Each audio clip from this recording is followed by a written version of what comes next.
আমরা নিশ্চিত করতে চাই এদেশ থেকে পরিবারতন্ত্র, এদেশ থেকে কবরস্থ হয়েছে।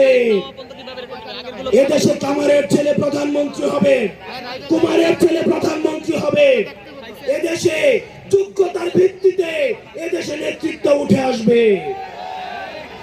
আমরা স্পষ্ট করতে চাই, আমরা একটা সুন্দর বাংলাদেশ গড়তে চাই, যে বাংলাদেশে আমাদের মধ্যে কোনো ধরনের ভেদাভেদ থাকবে না।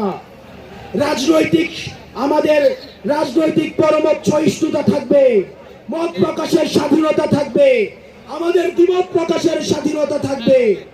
আমরা একটা সমৃদ্ধ বাংলাদেশ গঠন করার জন্য আমরা আপনাদের কাছে কমিটমেন্ট দিচ্ছি, আমরা প্রতিজ্ঞা করছি। এই প্রতিজ্ঞার সাথে কারা কারা একমত রয়েছেন? ও ইনকিলাব জিন্দাবাদ!